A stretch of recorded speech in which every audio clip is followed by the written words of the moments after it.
Integrated commerce. We have a great e-commerce system that we represent from an organization called Focus Impressions with their product Focus Point.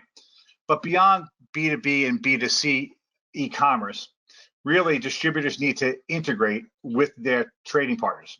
This could be through EDI with their customers, their large retailers such as Target and Walmart, or Amazon, but also with their vendors on when to buy and how much to buy from those vendors. Also looking at some of the B2B and kind of the digital commerce is doing field service. So when your field service technicians are out repairing products, they can request products quicker. Those products could be delivered to a site more promptly. Billing can happen more efficiently.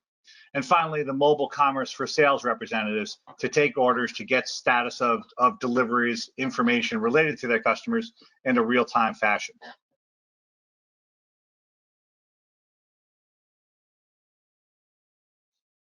And when I talk about that, I'm not really looking at B2B, as I mentioned. Again, we have a great B2B system.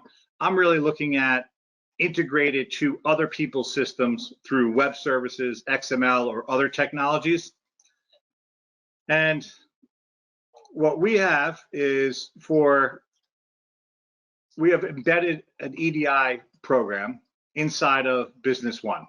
So inside of your business partner master, if you're needing to do EDI with Amazon or Walmart or whoever it may be, Target, you have an EDI button. That EDI button opens up the window I already had. And in here, you're going to have specific rules for your EDI trading partners. You don't have to go outside of Business One for this. You'll indicate here what transactions do you do with Amazon, and then some transactional processing rules. So when do you want to send the 855? After there's an approval, after we do the pick list, manually. So there's system-wide, company-wide options, and then there's customer or vendor-specific information. Then you have your rules on if an EDI transaction fails, company-wide, you may have one person that handles that, or if you have someone that specifically handles the Amazon account, which a lot of companies do, they may get notified that, hey, an inbound order failed, so Doris is going to get an internal message or an email or both. You could also send it to a customer that, hey, your EDI order failed. Did you change something? These fields up here, all of them are fairly consistent. And what you're seeing here in EDI is really a cross-referencing of data. So your cross-referencing of data is in the EDI string, warehouse 999 New Jersey, in the EDI data really equals what we set up in the warehouse as Amazon Carteret, or whatever else it might be. So we have that same thing for payment terms, shipping types. So if your data in B1, your fields in B1 are not exactly the way the data is coming in, or it changes, then you can have it all cross-referenced here.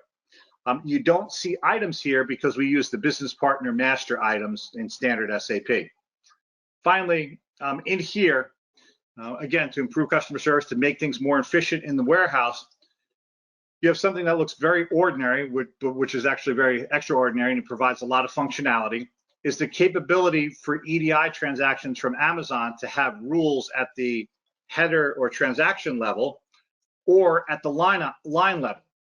We have an example of a customer that's using this that has it where if there's certain zip codes inside the header of the customer, it will default to one warehouse or the other based off of the customer's closest location. That same rule could be at the line item if you have the ship tos at the line item. So that's an example of when you have data coming in an EDI file and you need to associate a process with that, you can do that at the header or specific at the line item level. Okay, so that's part of kind of the integrated transactions.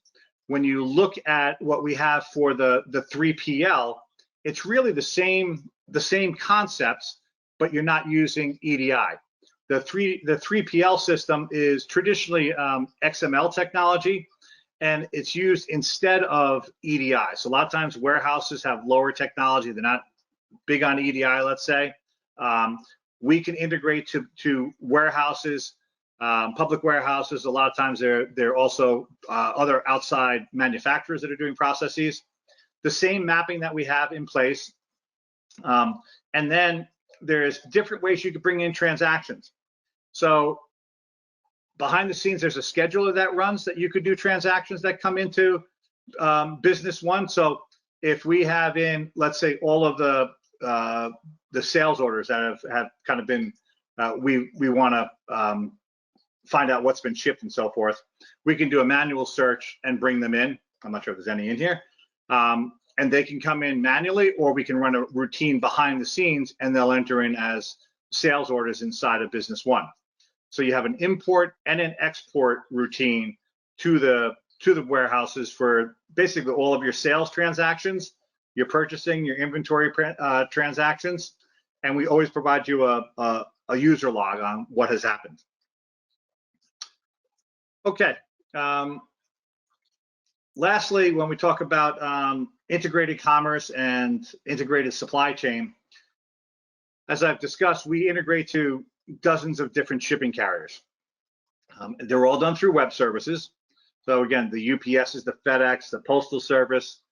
We recently integrated to Uber Freight, which is a multi-carrier system owned by Uber. And in here, as you're doing your sales orders and your picks, the packing list automatically is created. So you could have a ship to address, you could have a ship from address, and you could have blind drop ships. So if you're drop shipping from to your customer's customer and they want to have your address and information hidden, you could do that. And you'll have your package level detail. So whether you're using our freight system without the WMS and someone is going into this screen and assigning items into different containers, or if someone's using the device and picking and packing, it will automatically tie in here to the individual boxes of this shipment. We also have the capability to mark up the freight.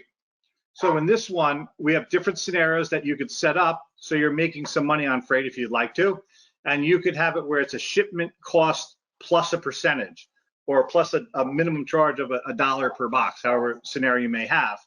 So you have cost plus, you have your shipping carrier minus, you have about a dozen different additional charges that you're able to automatically set up when you're shipping out the system, shipping out the products.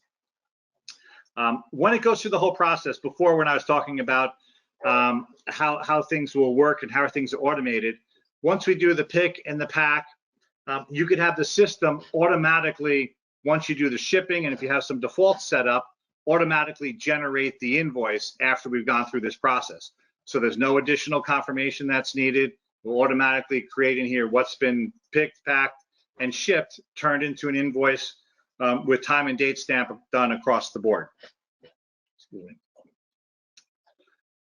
All right, so that's kind of giving you a bit of a high level on the integrations where we're talking about.